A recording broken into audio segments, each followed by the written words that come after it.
Okay, welcome to the 2020 Master Trader Program Super Performance Workshop with Mark Minervini being held online. My name is Bob Weissman. I want to welcome you to the second presentation of day 2 of the workshop. A couple quick announcements. Today's sessions, there will be 3 sections. We'll be taking about 5 minutes or so in between each of those sections. With breaks, but we'll be getting started with the first section on page 120 of your workbook, low risk entry point. I also want to just remind you, you do have some options at the top of the viewing screen. There's a view options drop-down box. You can select different options. The default on the zoom ratio is fit to window, I believe, but sometimes it may be better viewing it in the original size, for example, depending upon your device, your screen. Play around with that. Also, just a very, very, very small handful of people having some audio or video issues. But if you do, all you typically need to do is log off, log back on, and that should take care of it. But with the hundreds and hundreds of people that have been here the last 2 days, it is an incredibly small number of you that are having any kind of problems. Very pleased with how Zoom has been working well for this purpose. With that said, I think those were the quick announcements. And for that, let's get started with low risk entry point.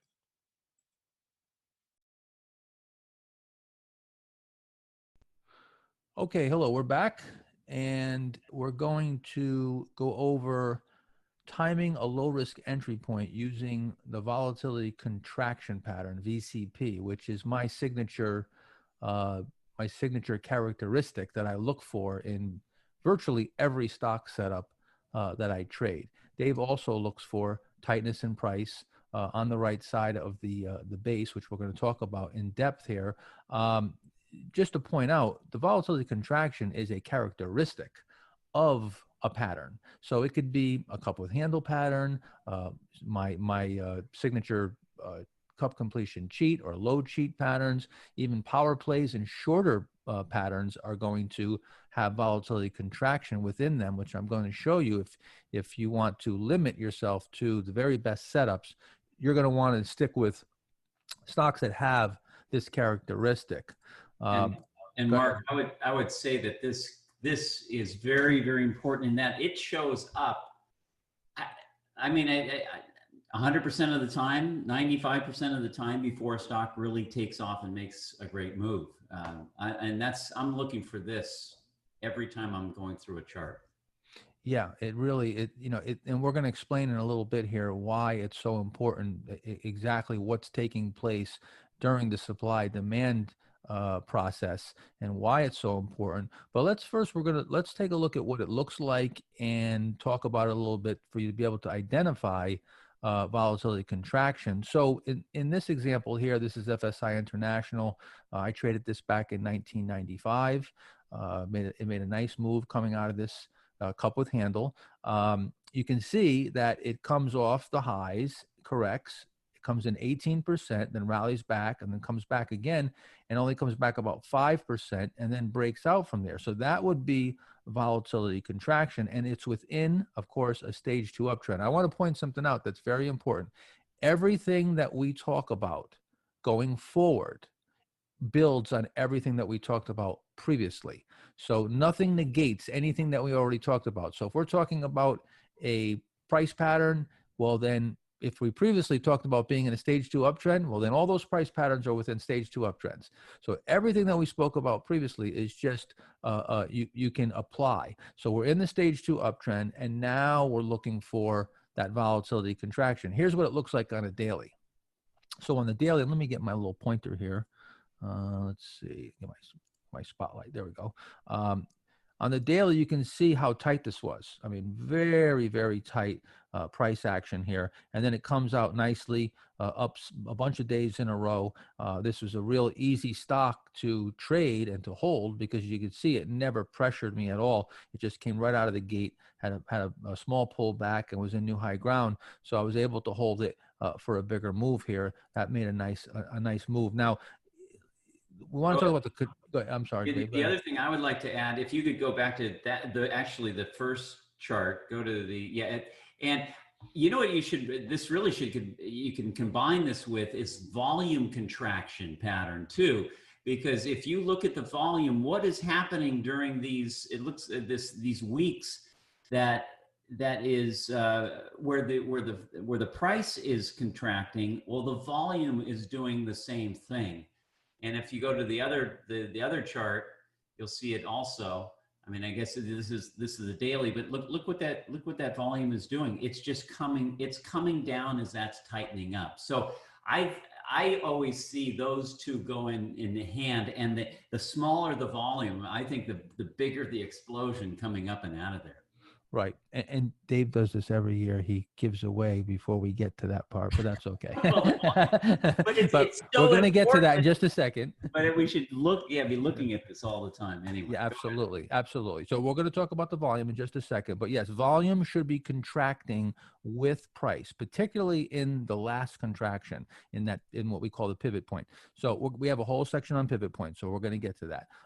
So now, the first thing to understand about the volatility contraction pattern is the contraction count, is looking at and counting the contraction. So how do you do that? So you start where the stock peaks and then troughs, and then as it rallies back, each time it peaks and troughs, you're basically measuring those moves and percentage wise. And again, if this was a 70% decline, that would be too deep, and that would not be a correct volatility contraction pattern. So generally, you want to see these, and it's a function of the market too. If the market's down big, it's in a bear market. These are bear market basis. You might get 40% declines, but usually they're anywhere between 10 and 30 or 40% on that first pullback, and then you start counting, and you can see each time, and I call them T's. I started to call them T's just because I call them tightenings. So I call them T's. This is what I would call a 3T. Okay, let's move on, and let's take a look at this stock. This is where I'm buying this stock. I don't know if I mentioned this before. I can't remember, but 95%, or maybe even more than 95%, but upwards of 95% of all the charts that we're showing you and all these examples are trades that I actually traded in real time at that time and didn't have the benefit of this, of hindsight or seeing what's going to happen like we are looking at now, or looking back and seeing what actually happened. I didn't have that benefit. So it's not like we went and found examples that made our point. These are real examples that were really traded in real time, some going back that I didn't even trade, going back into the the 60s and 70s and going way back. Those, of course, we have to look at as precedents. But I've been trading, of course, since the early 80s, so I have a lot of examples. So now, I'm sorry, let's stay here. So this stock here, I'm buying it here, coming right out. You can see 29% is the first pullback. Then the second pullback is 9%. So that's getting right there. That's getting ripe. That's starting to get to a point where I can consider buying it. And then the very last contraction is only 3%, which is really, really tight. That's fantastic. And again, volume is coming in on those pullbacks, and that's what. Yeah, Dave was talking about the volume being very, very low during those pullbacks. Yeah, only one, and that day actually traded down and closed near the high of the day. Only one day during that whole period. Here's a second. 2 days traded above average daily volume during that time. Right, and that's exactly what you want to see. And like I said, I'm gonna tell you why you want to see that in just a second. There's a very good reason. There's a good reason behind everything that we're going to show you. So this stock made a very big move in a very short period of time. In 55 days, went up almost 150%. I didn't get the whole move, but I got a good piece of it during that time. Again, it was very easy to hold. It came right out real strong. It was up like 20% in the first few days, and then it just had a minor pullback. So now, taking a look at USG, this is another one I traded. See, very tight. You see how tight sometimes they can get, where you got a 20% pullback, then a 7%, and then a 2%. We're really, really tight in a 2% range. So another thing to talk about, well, we have a whole section on risk, but just real quick to give you a preview, these tight areas are what we're going to base our risk on. These are technical areas that are going to be important of whether the stock fails or not. So the tighter the base is, and the sooner that we can find out that the stock's failing percentage-wise means that we can manage our risk. So, for instance, if we had to, if we had to wait until the stock went down 30% before we knew something was wrong, well, that would be too much risk. I'm not going to take a 30% loss in a stock. But if we can, the stock goes down 3, 4, or 7, 8%, and technically it's damaged, well, then that's acceptable risk. So we back into risk based on the chart. Anything to add there, Dave? No, and risk is really so important in terms of controlling it. And the tighter the pattern, the smaller the risk you have to take, because it gives you such an easy out point, or an obvious out point of where you should be. And lots of times you don't have to wait to that 7 or 8% stop loss that a lot of people use, but because especially when something tightens up and it breaks down, well, you'll know within 3 or 4%, long before the 8%, that it's time to get out of the stock if it's doing that. That's right. You have a reference point, and now volatility compared to that very tight area in the base is very obvious, as opposed to if the stock was all over the place, well, then volatility would just be normal, and you wouldn't know if it was acting abnormal or not. We'll get into that more later. So another thing to think about here is that how many contractions is in a volatility contraction? Well, you need at least 2. Right? You have to have it contract 2 times. And generally speaking, they're usually between 2 and 4 or 5 and sometimes 6 contractions. I have seen very few that are 7, 8 contractions or more. Usually they tighten up enough where they're buyable within anywhere between 2, like the first example, with FSI International, and as many as 6 or even 7. Like I said, I very rarely see 7. It's usually between 2 and 6. So here's Central Garden and Pet, 10 months up 134%, came out of a perfect base, tightening up. Maybe, another thing to talk about, Dave, is why don't we talk about fractals, where patterns within patterns, when you see these tightenings form and you see the larger pattern shows a tightening, but then if you look within this little pattern, what do we see there, Dave? Yeah, well, I mean, this is not the most beautiful example, but this is one giant, you can say, a cup and handle, where, this, if I could just draw this out, sort of, this is your cup, and your handle is really right in here.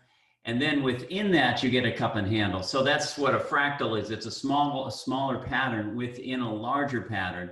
And you see that over and over again in a lot of very good setups. Right, there's the little pattern right there. There's your little, there's your little cup with handle within there. Now that's what we call fractals, and the patterns within patterns, and that strengthens the setup. Again, as we're moving along here, I'm going to tell you why that strengthens the setup in just a second here.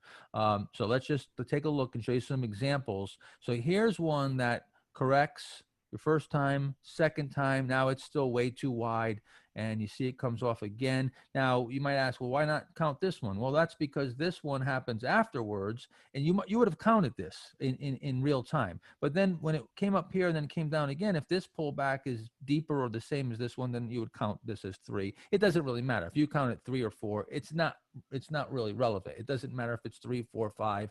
But the main thing is that it's tightening up from left to right, and you can see right here when it gets that last tightening, look how tight it is. I mean, we're talking about, it's fluctuating in just a few point range on a $55 stock, and then you can see how it just explodes out of here, and very quickly you're at a gain. This went up 52% in just 23 days. Just something to point out too, super performance stocks don't necessarily have to go up hundreds of percent or thousands of percent in my book to be considered a super performance. If you get a stock that goes up 50% in a month, that can really add a lot to your portfolio. And if you can compound those, you'll get triple digit performance and super performance in your portfolio very easily. So I'm looking for stocks that move not only large moves, but I want rapid moves. Even more importantly, I want the move to be very fast. I'm fine with stocks that go up 20, 25% in just a few weeks or a month. I can compound those and get to a very large return very quickly.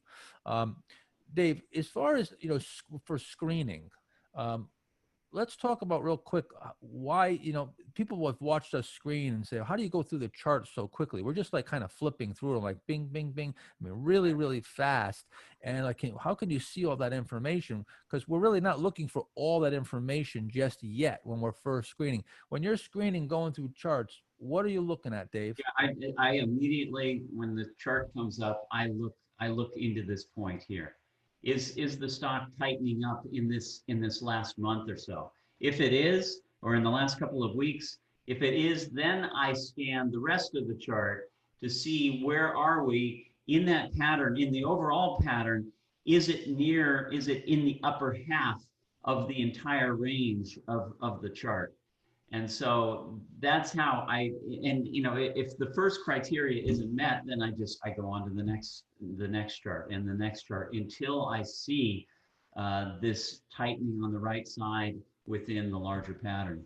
Right, because if there's no sense in looking at it and examining it very closely, if that buy point isn't close to being set, because it's not actionable. So we're just looking at the right side, and very quickly, if we see some tightness on that right side and we see a nice, you know, coming out of some contraction, then we'll mark it and then take a look at it and then start looking at the fundamentals and really look deep into it. But first, just looking at that right side and looking for that tightness on that right side.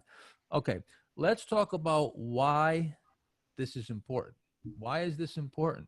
And this is just the law of supply and demand. There's no magic here. It's not because people are looking at it. It's not the cause, it's the effect. That's what you have to remember. People think, you know, well, if everybody uses a cup with a handle, it's self-fulfilling prophecy, or if everybody uses it, it won't work anymore. It just doesn't work like that. Supply and demand is supply and demand. And these are just the footprints of supply and demand. Hopefully, after I show you what I'm about to show you, you'll understand that too. So here's what you need to understand. First of all, when you go through a decline in a stock and then you rally back up, you're basically, what happens is you have some people that have bought around the highs. And the sharper and the quicker it moves down that left side, the more likely those people are trapped in the stock with losses. And as the stock comes down and then starts to turn back up off the lows and run up that right side, you've also have some people that are bottom fishers, whether they're value players or whatever reason they're buying around the lows. So now as the stock comes back up the right side, you basically have supply from two areas or two groups of owners of the stock. You have the trapped buyers that are now seeing their stock come back near break even or close to maybe their price that they paid, and they're potential sellers. And you have profits from the bottom fishers that have a nice profit as it comes up the right side. So those two sellers converge, and that causes the stock to now come back down again. But now as you weed some of that supply out, and remember what I said before, everything is in the context of what we previously told you. So these are in stage 2 uptrends, and we're assuming that institutions are in there buying, and they like to buy on pullbacks. There a lot of those times they're buying and supporting the stock. So you're sucking up that supply. The larger buyers are sucking up that those shorter term players. And as that happens again, it's the same thing all over again, just on a smaller scale. Now, again, you have some people who bought here, the stock comes off and they're trapped, but it doesn't come down as much. So there's not as many trapped buyers and there's not as much profit because the stock doesn't come back as much. So now again, there's less selling and it brings it back a little bit less until finally you have no more supply coming to market. This is a concept that for a lot of people, they just don't understand what supply coming to market means. That's why the volume being very low and the price being very tight is so important and key, especially if it's coming up to an area where it's been turned back a bunch of times and the stock is in a base, and now that shows that there has been supply there. That's been an area where it can't get through and there's supply, there's sellers there. So as you tighten up right into that area, that's telling you, it's giving you an indication that supply has stopped coming to market, and that sets the condition for a very explosive move. So you're looking for institutional volume support, which offers significant buying demand, and a supply demand imbalance. And that's what happens when it gets very tight. When that imbalance happens, now the stock can move very quickly. Let me give you another example, and this will really bring it to life and illustrate it. A lot of people say this really crystallizes the concept. So think about, you know how you get a towel, if you took a towel and you put it in water, if you ever taken a towel, put it in the water, you pull it out, it weighs a ton. And if you were to wring it out and twist it and get the water out, it would go where almost, all the water comes out and you can't get much water out. So then if you spun up the towel, you unwrung the towel, then turned it again, squeeze it again, more water comes out. And then you do it again. And each time you do it, you just keep wringing it out and then opening it up and wringing it out. More water comes out, but less each time. And if you do that enough times, eventually it's just moisture. There's almost nothing. It's the same concept as you're tightening and tightening and tightening, you're wringing out the supply. You're getting rid of the supply. You're getting rid of the weak hands in the stock, the short-term traders, and the longer term, the bigger institutions. Now, when they step up to the plate, that stock's going to move. That stock's going to move because there's no supply. Mark, one other point on this, why this pattern is so important, is that it gives the time, it gives the stock time to rest, because when a stock comes straight off the bottom and almost goes to new highs, there's usually going to be profit taking. I've seen so many stocks that fail if they come straight off the bottom and into new high ground. So this gives, it's almost, to me, it's almost like a runner. He starts at the bottom of the hill, he runs all the way to the top, he's got to catch his breath.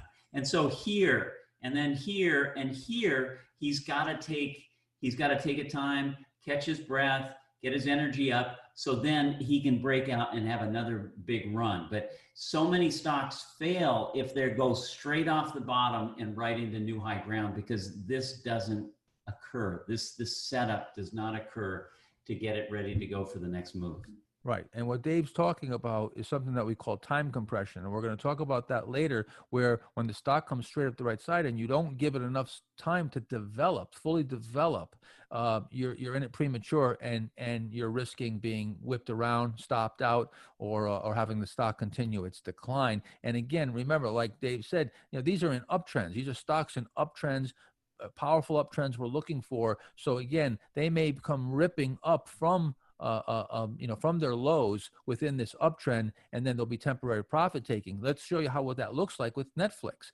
Netflix in 2009 going into 2010. This is one that set up, pretty perfectly. You can see comes off 27%, then 17%, and then finally, here's the magic number, 8%, which the magic number is single digits.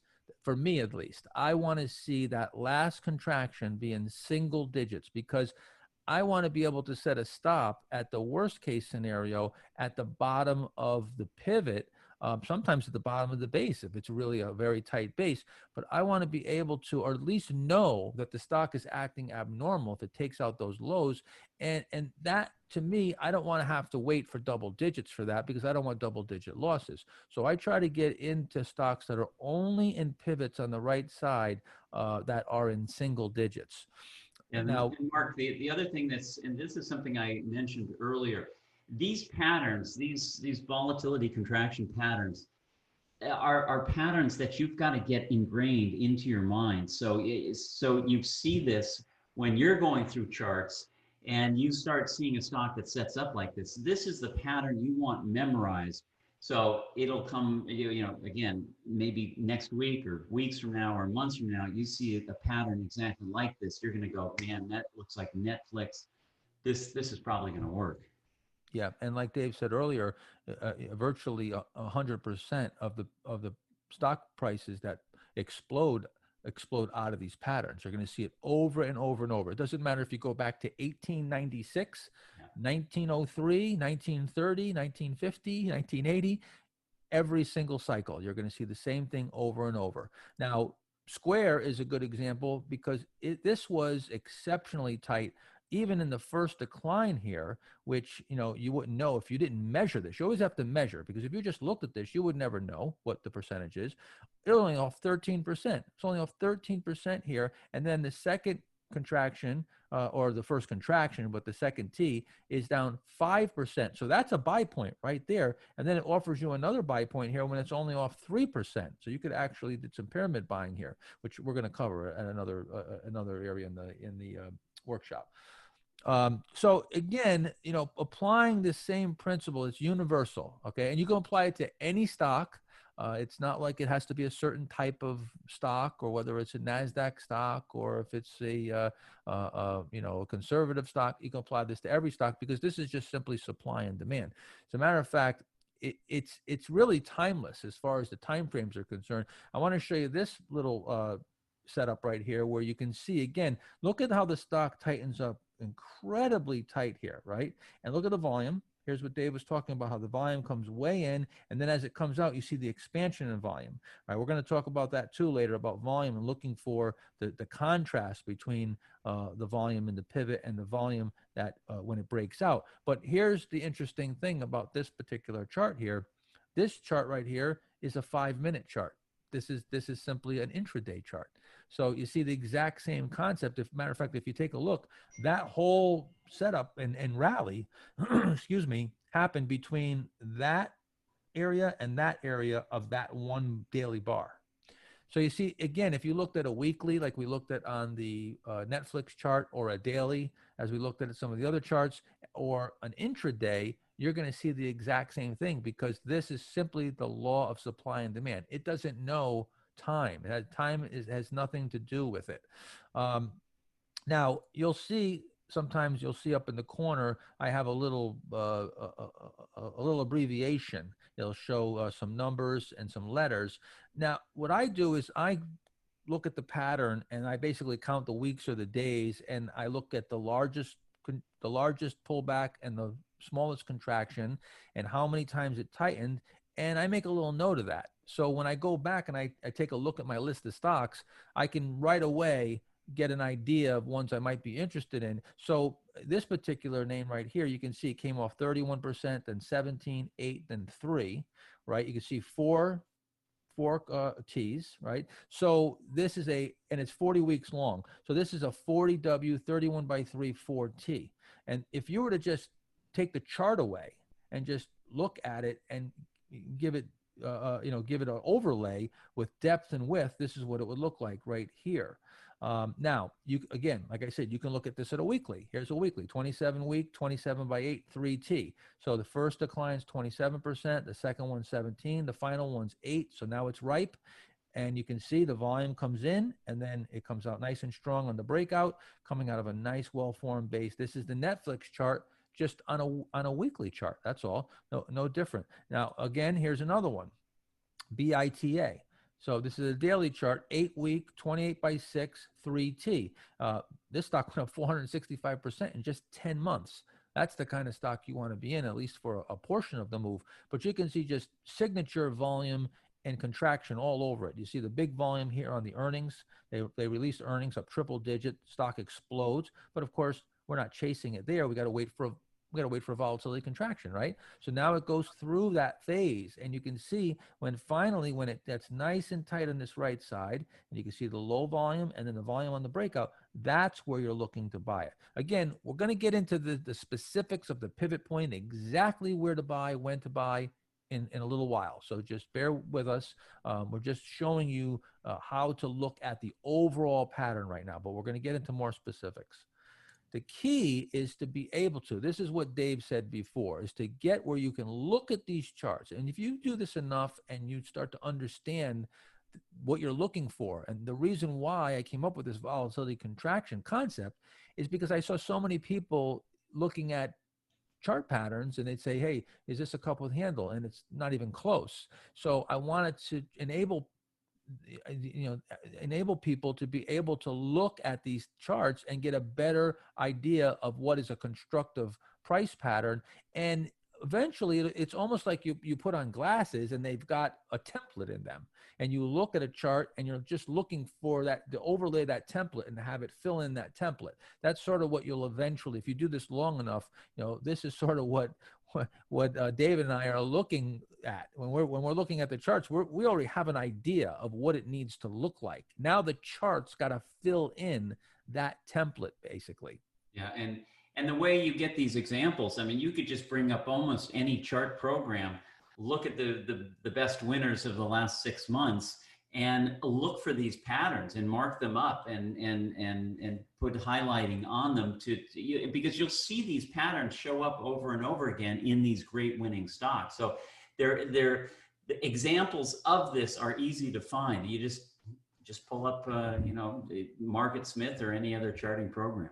You'll see it over and over, and you're going to see it within the context of a stage 2 uptrend. Now, you're going to also see them sometimes in the context of a downtrend, but those aren't buys. Those aren't buys. So remember, first step is stage 2 uptrend. We only want to be involved in stage 2. Remember, stage 1, 3, and 4, you're either losing time or losing money, right? It's either moving sideways, you're losing time, or it's moving down and you're losing money. So you want to be in the advancing stage. Remember, 95, 98% of big winning stocks were in stage 2 uptrends. You want to be in the 90 some odd club, right? Not the 2% or the 5% club. You want to put those probabilities in your corner, and that starts with a stage 2 uptrend. Now, sometimes you get multiple opportunities. Sometimes very early in the stage 2 uptrend, you'll get a very nice, well-formed VCP like you have here, an American superconductor, and get a big move out of it. But you also will sometimes get a lot of different buy points. For instance, right here, you've got Biogen, which set up a nice VCP right here, very early in the stage 2 uptrend, went from a stage 4 to a 1 to the stage 2, right? And you can see this is where all the excitement is, in the stage 2. So you get this first opportunity, then you get another opportunity. You get another VCP here, and then even up here a little bit later, you get another VCP. And I think you talked about this earlier, Dave, where you get multiple opportunities. So if you miss that early opportunity, and Dave, sometimes, right, some of the later opportunities sometimes accelerate even faster because that's where momentum is the strongest. Yeah, exactly. And that's why I keep a list of stocks that I'm interested in. Let's say a stock that broke out and I was looking the wrong way and it got extended. Well, I'll keep on tracking that for weeks and weeks because, it could be 2 months ahead, 2 months from now that thing sets up all over again and you can get another big move. So never give up on something just because you missed that first move, because if it's a great stock, it's going to go for 1.5 years or 2 years or even longer, and you'll have multiple chances to get aboard that stock. That's right. And here's Biogen taking a look at the daily. So this is what it looked like on the daily. You can see 5 T's here, bunch of contractions until finally it gets very tight. You see the volume comes in, and then the volume comes strong, coming out. The volume comes in strong, coming out. And this actually emerged on an earnings report. So if you don't get a big gap on the earnings report and emerges out of a base, out of a constructive price pattern on an earnings report, that's fine. That's even all the better if you have great earnings and it's coming out of there. A lot of times, though, they gap and you don't get that chance. But again, this one happened to come out on an earnings report and it didn't really run up too big on the gap. So you're able to buy that. 400, almost 500% in 41 months. A big move. Now, here's another stock here, and this is really, you can see such a contrast in a few things. First of all, look how tight the price is. I mean, it just gets so tight. That's perfect. That's a perfect buy point. And look at the contrast in volume. I mean, this is, institutions coming into this, and you can see the volume really comes in at all the right points and stays pretty below average through the entire basing. And then finally, when it comes out of there, that's where you get that explosive volume. And this took this stock up 81% in just 38 days. Again, that's a super performance move. If you can catch some stocks like this, you're going to grow your portfolio very rapidly. Yeah, and Mark, I mean, since you mentioned volume, I always like to look at the prior uptrend. As I see this, as the tightening goes on, I like to go back to see if the stock moved on big volume. And if you look over in here and here and here, you'll see that the stock moved up on prior big volume and then really dried up, as you said, in this box. And you're looking for, you can almost imagine these as skyscrapers versus very small buildings. And then skyscrapers take off again as the stock, or show up again as the stock really starts running. I love it. You're so metaphoric this time around. Well, no, it's just, I it's usually do easy. all the metaphors. You're doing a great job. I'm going to leave the metaphors to you this time around.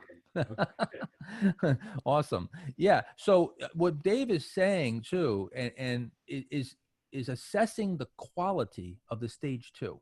So looking at when we look at a stock, Dave and I both, we look at a weekly as well as a daily, and we're looking to see weekly bars and to see that bigger picture, to see if that stage two uptrend is really looking strong and looks like it's supported by institutions. That's another element of assessing the quality of your setup. So the quality of that trend is also looking at the volume. You know, in any chart pattern or anything that you're looking at with a stock, you want to see up on big volume, tightening up, down on contraction of volume. And you're going to see the exact opposite in a shorting scenario, where you're going to see big volume selling it off and low volume rallying it back. That's just basically a general observation. Yeah, because remember, the volume, the big volume, who is the big volume? The big volume is the institutions, the hedge funds, the mutual funds that are coming in and buying that stock. And you want to be looking for their footprint, and that footprint usually lasts a couple of weeks, where they have to take a huge position. They can't buy it in one day, and they're doing it over multiple days. And that's what you were seeing earlier in the pattern of this stock. Right. Now, what you don't want to see, okay, we're gonna show you something that you don't want to see and that you have to be cautious about. And there's a few caveats to this, but you want to be very cautious with extremely deep corrections. So if that first correction that's building that base pattern is exceptionally large, and exceptionally large in my book is 60%, 70%, and certainly any more than 70% is way too large. But if you have, like, even recently, we had a pretty big decline in the market. We see a lot of stocks that have very large cups, very large declines in that first decline. That's a symptom of the overall market. And you might need a little more time to build some more contractions to, to bring out that supply, like I showed you with the towel example. But the key is to measure your stock against the market.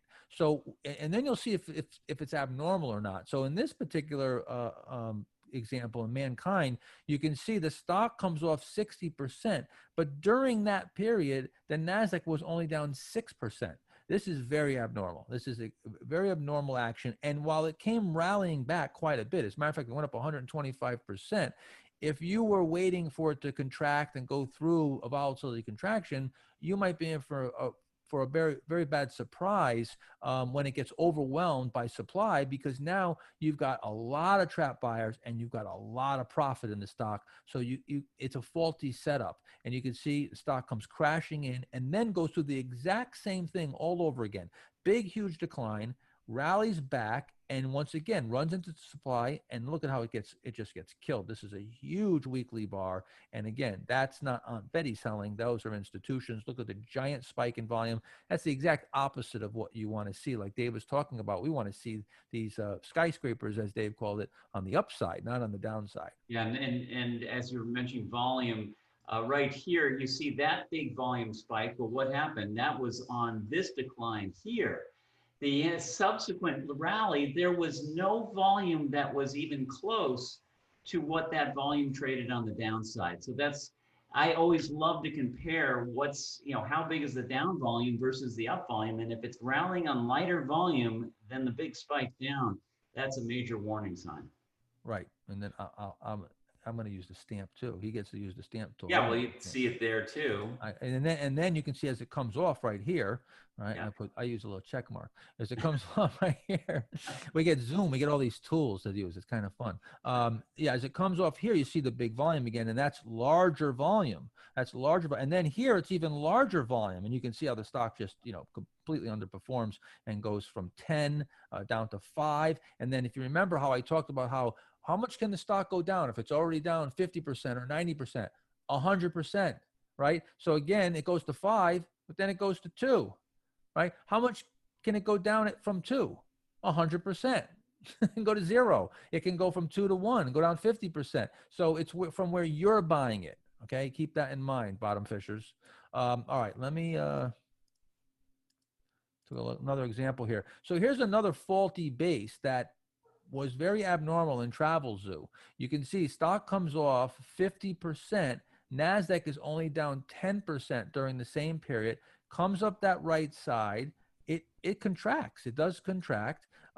There's a few other things wrong here that we're not going to get into right now, but we'll talk about later. And then you see how it just comes crashing in, overwhelmed by the supply. And look at the huge volume. That's because that is a faulty base to begin with. All right. It's already telling you that something's wrong in a market that's not that weak. This stock is down 5 times what the general market is down. And then it wedges up the right side, up 75% off the lows. You got a lot of profit taking, and you got trapped buyers in there. Yeah, Mark, and as you said, it's this 50% correction. A stock has to double just to get back to its old highs on a 50% correction. And I always used a rule, and I continue to use a rule. You mentioned 60%. I always used a rule where if any stock dropped more than 50%, I took it off my list. I wouldn't look at it anymore because it would have to do that.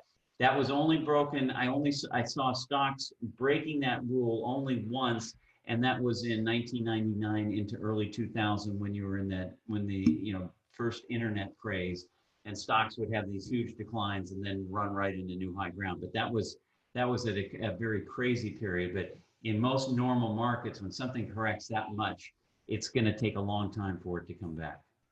Yeah, generally speaking, that's my rule too. Once you get even 50% is a pretty big decline that I have to really justify and take a look at the overall market, or it has to have a very large base that gives it a lot of time on the right side to contract many times and really it needs a lot more time. And that can work. But again, we're just showing you how to measure this and to decipher, again, the quality of the base, the quality of the previous uptrend, and then we're going to get into the quality of the pivot and the buy point and the quality of the breakout and the subsequent pullbacks, and just constantly looking at the quality of not only the setup but how the stock's acting to know if we should be buying it and if we should be holding it or selling it or staying away from it altogether. So now, GoPro is one that I love to bring up because I had so many people ask me about this. It was so destined to fail because when everybody I know is calling me about a stock like Facebook on the IPO, and I can go on and on and on about so many names. Right now, of course, it's Tesla, so beware. Although Tesla is at least very strong, these were stocks that were very weak. This stock is down 61% when the NASDAQ is actually up 10%. I want to talk about abnormal activity. And then it comes back up off the lows and, retraces, I don't know, maybe about half of that previous decline and sets up in a very faulty way, just not a very good look. And as Dave says, a lot of times Dave and I would talk in the daytime, and, I'll run a stock by him or something, and he'll say, it doesn't have the look. We know what we're looking for. It's a certain looking type of setup and pattern and characteristics. And this does not have the look, and it doesn't have the numbers. It's not supported by anything that would really make this appetizing at this point. So anyway, this is one that a lot of people were talking about all the way down. Should I be buying it, bottom fishing it? I don't know why everybody loved this GoPro so much. And then when it rallied back, finally it set up here and had a lot of questions about this. And I poo-pooed it and said I wouldn't trade it. And then it collapsed. And a lot of people are like, well, how'd you know? I didn't know. I mean, it could have went up, but again, the odds are really stacking against it. And this is all about putting the probabilities in your corner and not about certainties, but putting as many probabilities in your corner as you can to be in position to take advantage of something special. So a stock that I traded, Decker's Outdoors, back in 2006, came off of a textbook chart pattern. You can see it tightened up on this right side. We're looking at a weekly here. And then you can see it forms a few other bases, some smaller bases, but buyable. And then again, you have a little cup with handle. And as it gets later and later, you get this much wider, looser pattern. And this is where you're getting late stage and you start to see, again, that big decline. You see here it comes from 55 down to about 30, so almost a 50% decline. So that's getting a little suspect there. It's a little bit, it's later in the trend. Of course, it's moved from $15 all the way up to 55. It's made a good move, and then it starts rolling over here and moves into stage 4. So you wouldn't get anywhere near that stock, especially once it rolls over. But again, looking at it in the context of a stage 2 uptrend, this is where you get those multiple opportunities to buy the stock.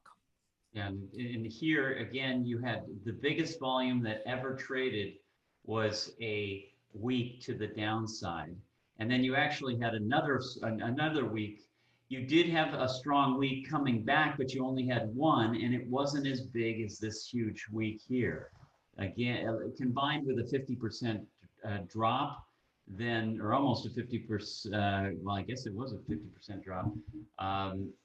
Then those are just negatives that stack up too much for this stock to be successful.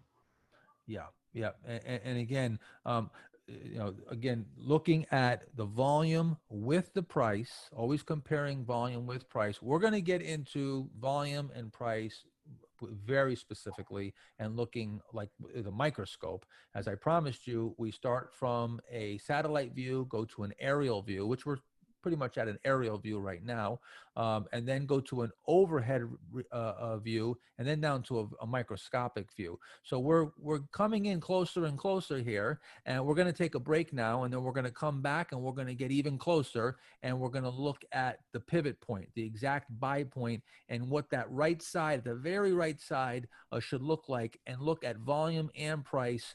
Like I said, more under the microscope here, or a magnifying glass, and really get more specific. So we're going to take a break here, and we'll be back. All right, guys, that was the conclusion of low entry risk point.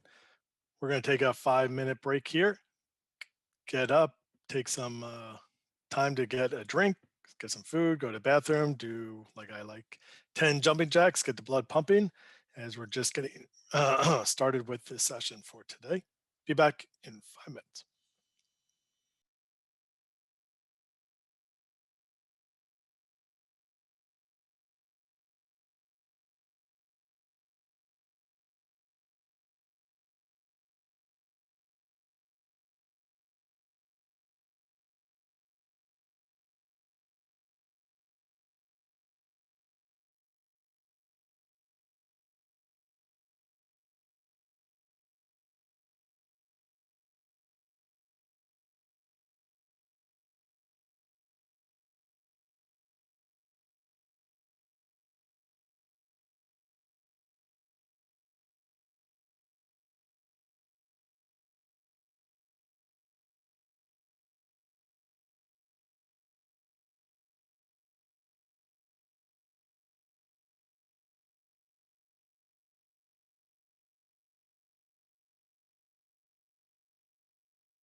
All right, guys.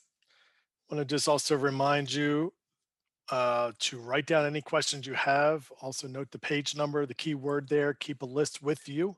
Okay.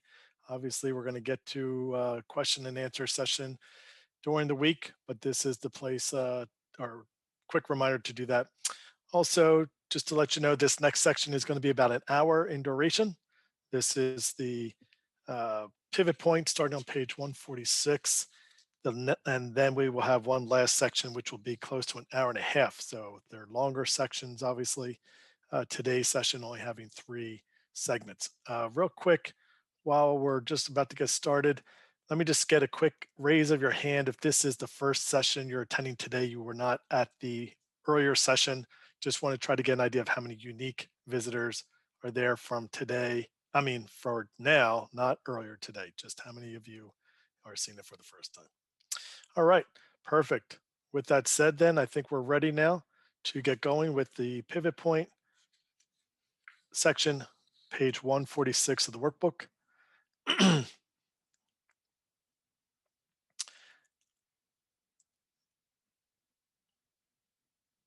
And here we go. Okay, hello, we're back, and we're going to start off by talking about the pivot points.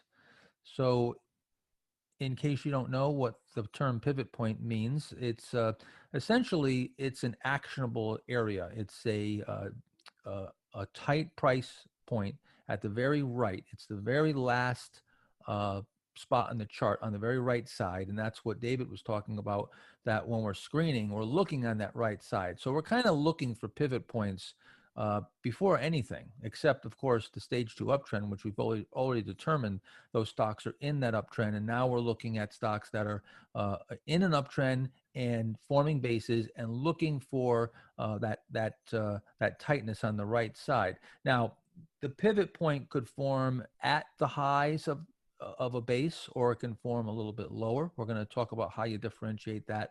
And again, it can form with a confluence of a bunch of price action coming right across that equals the pivot point's high, or it might be a little bit lower. And I'll show you that in just a second on how that plays out in real life. And Mark, another definition of pivot is just the buy point. It's as simple as that. That's right. Pivot. That's right. We call it the pivot buy point. But pivot points go all the way back to Jesse Livermore. He used them in a little bit different way than I'm going to explain to you.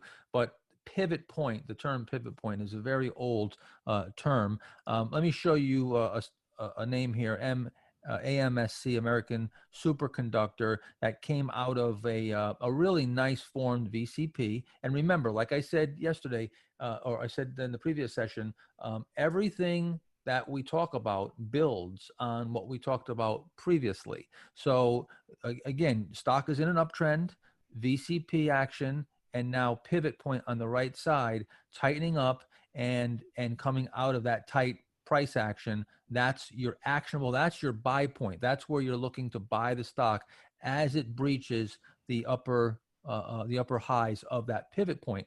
Now, as Dave, as you said many times, you can sometimes just draw a line across the top of the price action. And if you have an area where it's bumped against a bunch of times, like here, you can see it reversed. You can see it also daily reversal here, and each time it's coming back. And like we spoke about, how the towel's getting tightened and the water's coming out, you can see that happening here. It's getting tighter and tighter and tighter until finally the price is very, very tight. And now you see how it can explode out of there. Look at this second day, this follow through day, just a huge move coming out of there. And that's because you have a lack of supply. So now even a small amount of buying can move the stock, and you can see right here there's an enormous amount of buying. I mean, you want to talk about, wow, look at that, Dave, that's a tower. Just coming out of there. So explosive move. And again, that's not the average investor buying stock there. Those are institutions. Yeah, and Mark, I just want to kind of expand on that point that you mentioned, that I talk about just draw the line. Because a lot of people, they're looking for cups and handles. They're looking for double bottoms. They're looking for W formations and all these different terminologies, or where's the saucer? And I say, make it as simple as possible.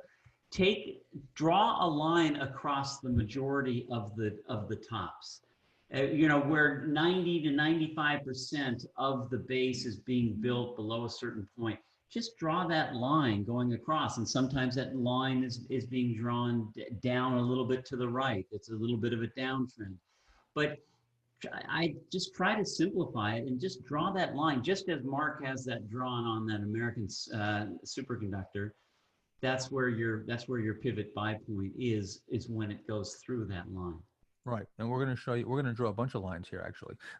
If you take a look right here, I've drawn a line right across here where the pivot point is forming. But you can see that the VCP action started from way over here on the left side in November, December. Here's 1, 2, 3, 4. So you've contracted down to a very tight price. But now, do you see how it's not a coincidence or you know, a surprise that it's exploding out of the tightest part of the pattern on the right side when it's fully developed, and you've gotten that very tight single digit price tightness? You see that when you see these charts over and over, you're going to find that that's where the explosive action comes from. So that's what we're looking to do, is to time that trade so we're very quickly at a profit. All right. And of course, that's helping with risk because we're at a profit. Now our options open up. Now we can move our stop to break even. There's all kinds of things we can do once we're at a profit. So that's the key, is to time these trades. And the best thing to time them with is tight price action coming from these pivot points and buying when they come through the pivot point. Now, yeah, Mark, if you could just go back, I just go back to that. Yeah, this, you know, now I say, well, okay, why did Mark draw the line right here at this being the pivot point? Why didn't he draw it at this high? Yeah, well, I don't see a pointer there. So if you don't see my pointer, okay, well, no. okay, well, it's let me try stamping it. Yeah, so you're talking about this high right here. Yeah, why not? Yep, I got you. Yeah, why not that high right there? Do you see that? Do you see my X? Yeah. Okay, and then, yeah, and why not that high? Well, the majority of the highs are all built below 70. So that's where you should be drawing your line. You don't have to draw it at 71 or 71 right. and a half. So we come right across here. Yeah. Look at how it only traded above that point twice. 2 times, and it didn't even close above it. Right, right. And that's that. I just for clarity, that's why you're drawing the line at that point. That's right. And as Dave said, now why not draw the line, okay, a little higher? Okay, so now let's say that you get a tight pivot point like this right here, but you have some price action to the left that's a little bit higher. Well, you have to ask yourself, what is the benefit? Like if you're talking about saving 1/4 of a point, wait for it to go through this high. Let it clear all the highs within that area of the base. And again, let's do that again. Let's draw another line here across.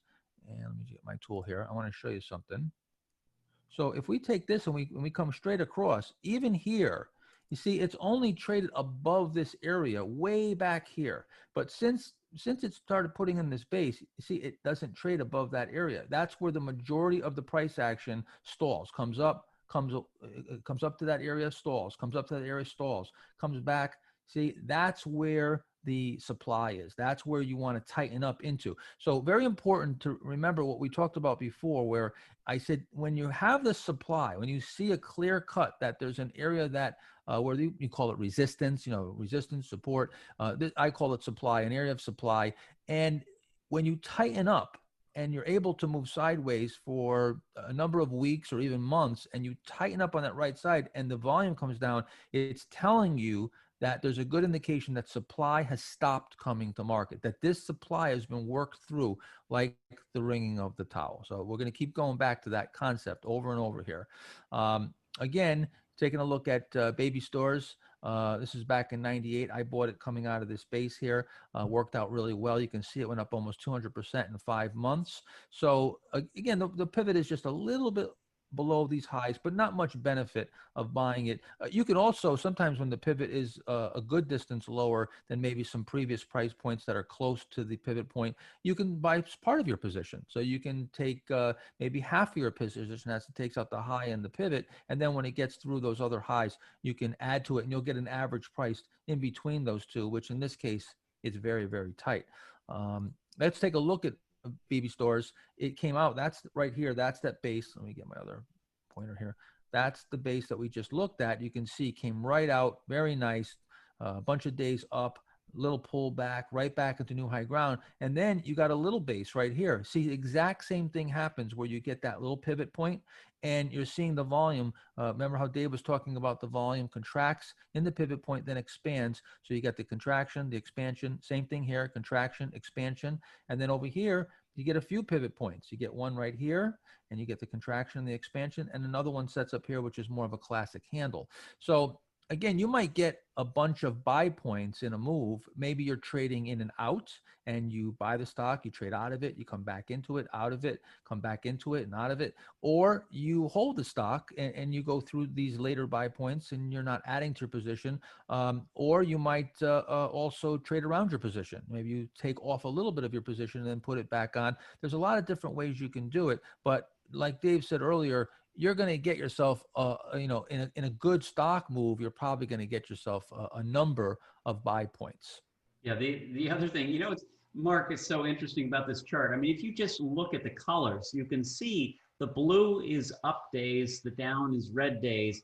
And if you just look at how many blue volume spikes there are and how few, negative down, red spikes there are, it just that alone, and that's so what's great about MarketSmith. And Mark, I mean, maybe not to date ourselves, but I still remember, all the charts were in black and white, and until things started going to the computer, until you got you got colors on your computer, you wouldn't. It would actually be harder. You would have to look at every single day and see, is that an up or is that a down volume? But now it's so much easier because you get this color coded and you can change the colors if you want to. So look at the colors. That gives you a great indication of an uptrend or downtrend. Yeah, it was very hard to decipher that back in the day, as we call it. And Dave and I both started off with paper charts, in the daily graph books, where we'd have to go through these little tiny graphs, and then throughout the week, imagine where the stock price was, because we would only get them weekly. So it was, you had to use your imagination. Yeah, you had to mark them up yourself as every day went by. Yep. Now these things are updating, every tick. Yes, and those were in black and white also. So let's look at some more pivot points here, and also let's start looking at, because we're zooming in now. We're coming into that really close look now, and let's take a look at the volume. Dave, you can go wild on volume now. Now we can analyze volume more closely. So you're seeing, and I call it the 1-2 punch. I'm going to show you that in just a second. But where you have the 1 is the contraction, the 2 is the punch, as it comes out of that base and out of that pivot point. You want to see volume expand. You don't necessarily have to have it on the breakout. Sometimes it happens a day or two later, but you want to see volume expanding as the stock's coming out. And most of the better stocks, the ones that make really good moves, really come out explosively. And you can see that very clearly here, the contrast in volume. Let's look at another one. And some of these charts, if you look at them, you take a look at this here, new EDU, and compare it then when we go look at this next chart, MELI, they look very similar. It almost could be the same stock. But again, going through the VCP, very tight right here, and you can see the 1-2, right? You get and that last day before it breaks out, look how it's just about the lowest volume that it's traded in the entire stock's life. Sometimes with small cap stocks, you'll get no volume. You get it down to trades just a few shares, and that'll make some people nervous. It's it's not liquid enough. No, you want that illiquidity at that particular point. That's what creates the explosive potential. That's not your average daily volume. That's way below your average daily volume. And one particular day. Go back. Yeah, look how big that volume is. I mean, that's over 4 million shares traded. And as what Bill O'Neill always used to say, that's not your Aunt Susie down the street. That's got to be large institutions, hedge funds, mutual funds, all in there on the same day buying that stock. And then you get you get the follow through on these 2 days after it goes up and tightens up again. Yeah. I think I used Aunt Betty before. Betty, no, I think someone's aunt wasn't buying there and moving that stock. So taking them back, we'll bring them back to American Superconductor. We looked at this earlier. This moved up 60% in just 17 days from here. Again, you see how efficient that move is, very quickly. But here's the 1-2 where you have the volume is down to almost nothing, and then it comes in and comes out of that perfect VCP. Another one, looking at Impacts Labs. Almost identical price action, very, very similar. These chart patterns, when you look at them, a lot of them look, it's like a fingerprint. You look at a fingerprint and they all kind of look the same, when you look at them from far away. But if no one is the same. But again, same thing with charts. No one is exactly the same, but there's some real similarities in there that are quite amazing. And Mark, are you seeing, I drew another line going across where, do you see my line, or is that? Yes. Yep. Oh, you see it. Okay. See, I'm buying here, and remember, and that's over the majority of highs that have been built over the last 4 months.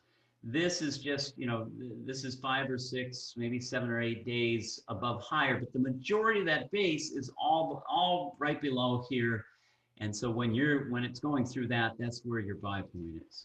Right. And again, if you bring this all the way over, you see it only traded above that area for a short period of time, and then it bumped against that level. And now you can clearly, draw lines and see where support and resistance is. But the key is timing the trade, timing that when is the right time to buy it at the precise time that the stock is going to move. I get a lot of comments over the years, people say, well, how do you buy these stocks and they move right away? They think, I must be manipulating the stock somehow or something. Now people say, oh, I put it on Twitter and, everybody went in it.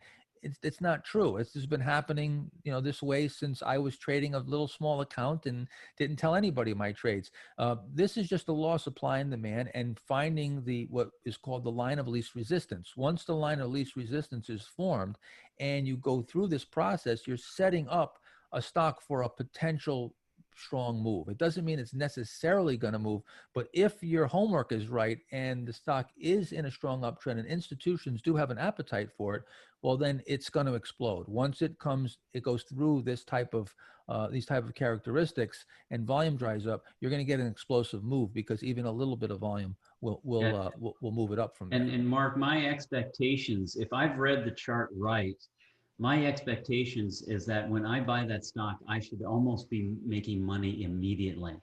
And I mean, by the time, it used to be by the time you got your confirm back from your broker or whoever, the trader you put it in from, you should be up. But this is, from the moment you get that execution, you should start seeing a profit. That's when you're really reading the chart correctly. That's right. That means you've timed it correctly and the conditions are right. And here's a perfect example. Netflix coming out of a perfect VCP. See, setting up on this right side, there's the 1-2, you get the volume comes in, volume contracts in the pivot point, and then you see right away the stock moves up and closes and has a good close, and right away you're at a profit. You're going to see that pretty much in every one of these charts. So when you're looking at precedents of real great moving stocks, looking at Shopify here, and this is a really nice pivot. And again, let's draw a line.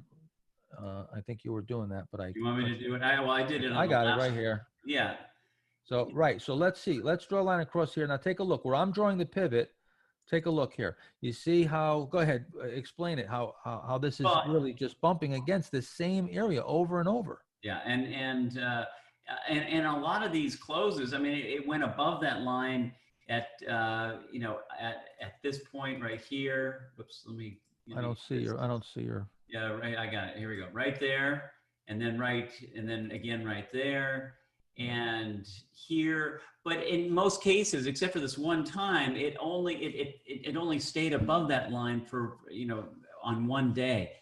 The majority, almost everything was below that line, and so that's why we say this is the pivot where the tightness comes up and it breaks all those highs.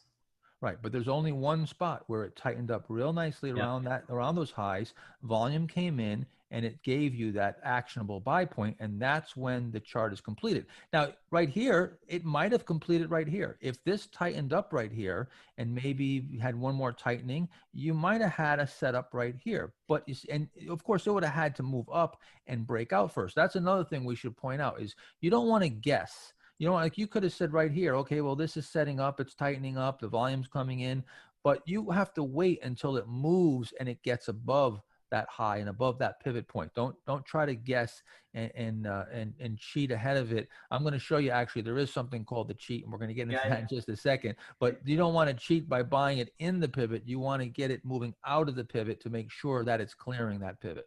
One other really important point, you see how this tightening up here was just kind of drifting down, just like this. That it should either go sideways or down, just drifting down a little bit before it turns and breaks out. Now, what was going on here, it looks on this side of the chart, this was actually kind of wedging up. And it's very subtle, but it just does not have the same look as over here. This is drifting down, this is drifting up. And this is what happened. If you had bought this saying, oh, I think that, you know, it's breaking out of this base, well, on that very day, it reversed and then started coming back down again. So there's certain looks, and that's why it's so important to study these pivot points to see exactly what's going on in those spots. And you can see the volume, the huge contrast in volume here in the pivot, and then when it comes out, again, a huge tower there coming out of there. Let's take a look. Quest Communications, I bought this back in 98, and you can see it tightens up, gets really, really tight here on the right side, has the volume characteristics, and then comes right out of there really strong. And again, just, you know, classic, the same, you'll see the same thing over and over. And like I said before, you know, they're like fingerprints. You know, they're not exactly the same, but you can see that right side, how it tightens and it goes through that volatility contraction is consistent throughout. You're going to see it over and over and over. And we'll just keep looking at these over and over. Here's Nightbridge, which moved up 44% in just 12 days. And again, you know, if you can get moves of 25, 30, 40% in just a week or two, just think about the compounding. And that's the key, is to get as quick of a gain as you can, as well as magnitude. Let me see here. I want to just show. Now, you can sometimes get multiple pivots. People often ask, well, you know, do you pyramid buy? You might have heard of pyramid buying, adding to your position as it moves higher. I don't add to my position just because it moves higher. I'm not going to run up my average cost. However, I might buy, maybe I buy a smaller position. I'm not taking a full size position on the first pivot that sets up, and then it tightens up more and the base continues to form. And then it comes out of another pivot that builds either adjacent to it, maybe just moving sideways or a little bit higher. And almost always I'm buying higher. When I'm pyramiding into a stock, I'm usually buying at a higher price, not much higher though. It's still within the base. I'm always buying within the base, not out of the base. But you can see here, you have 2 buy points. So if you missed this first one, you got a second chance here. And if you had not, then you could have either added to the position or sometimes you can even trade out. If it moves up enough, you trade out and back in. Yeah, or you could have gotten in here too. You know, if you missed those spots, it formed a little cup and handle and then broke out and started moving again. Yep. Sometimes you'll get small bases on top of the base. You'll get a base on base. That will happen a lot of times when you come out of a base and then the market corrects and you get some type of pullback in the market. That's sort of the best scenario, is so you can, you know, the stock pulls back for a reason. Maybe it's a NASDAQ stock. The NASDAQ gets hit. It pulls in 7-8%. Stock pulls in and then resets and comes out. You can get yourself another buy point. But you don't want to buy up too far away from the base, because then you're starting to get extended and you're running the risk of a sharp pullback. Now, again, you can have the, let me get rid of those lines. I was buying this stock right here when you got very tight. You can see how that one day of volume was down to negligible volume, and then it came out very strong. This stock was the very first stock that my very first post on my blog. I had a blog at the time, and this was the first stock that I put on the blog as a stock pick and talk about a stock that I was buying, and it came out beautifully. It was perfect. But you got a pivot point earlier that I did not participate in. I saw it over here, but I could have been buying it here. And we're going to talk about that in just a second of getting in a little bit earlier on what we call the cheat area. And sometimes, again, you'll have these multiple buy points within the base. And the pivot point doesn't necessarily have to be at the old high.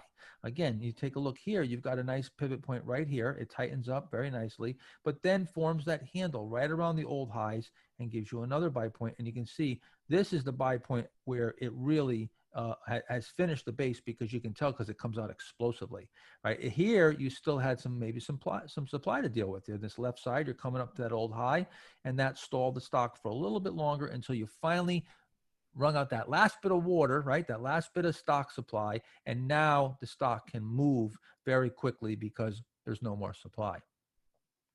If you take a look at a larger chart, you can look at a weekly. This will work the same on a weekly and some larger charts, larger time frames. This is Microsoft going back into coming off the 1990 bear market. This is the bear market right here. The lows were around October.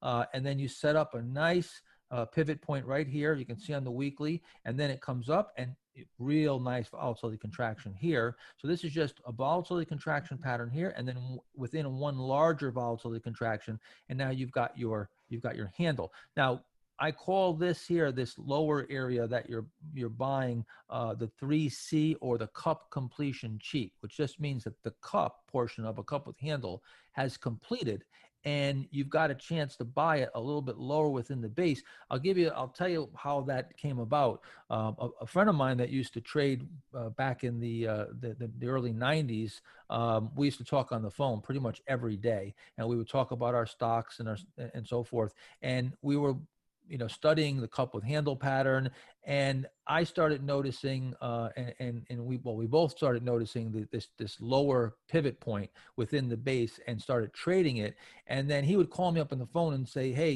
did you see the XYZ?" And I'd say, "Yeah, I bought it. I cheated. I got in early."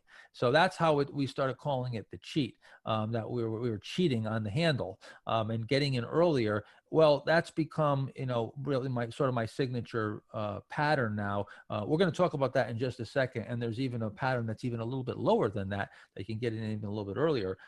So we'll talk about that in just a second. But I want to move to talking about the right side development of the chart, and another way of understanding how to let that right side develop is understanding the concept of what I call time compression. Now, time compression, and again, a lot of these terms are my own. You're not going to hear these anywhere else, or at least if you do, there's somebody who's talking about my work.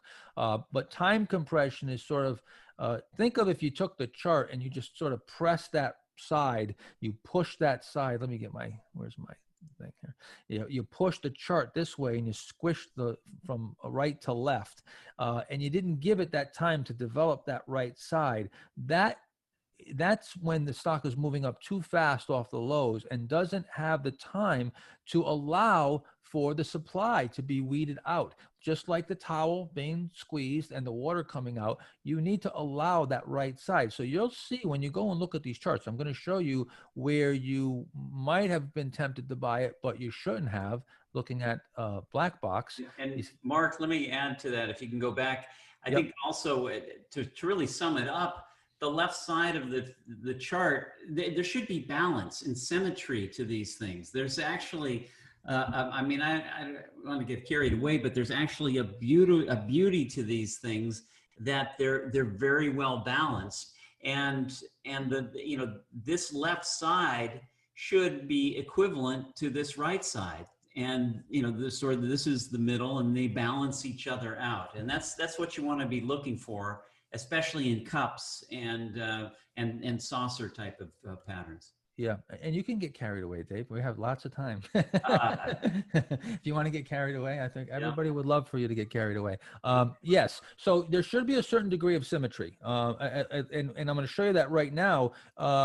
with black box, how you can see when you come off these lows, plus you have no contraction. You see, it didn't go through any contractions, but you can maybe make a case for some type of, pivot forming here. But as it comes off, now it's coming off a little too much, and you can see you need more time. And as you go through this base building, now you can see all the tightenings and how it really sets up on this right side, and you really get those few days. Sometimes the pivot point is just a day or two, and as long as it's really tight, it can be just a day or two, and I call that a pause pivot, and you come out of there. But now you're fully developed, and now you can come out, and that stock can explode because, again, the supply has been worked through. Let's take a look at Troy Group. This looks almost like the identical pattern, different type of chart, but very similar. See right here, this is too early. So it comes right up, and it's a little bit sloppy here, and it needs more time. Then finally it goes through, and now we see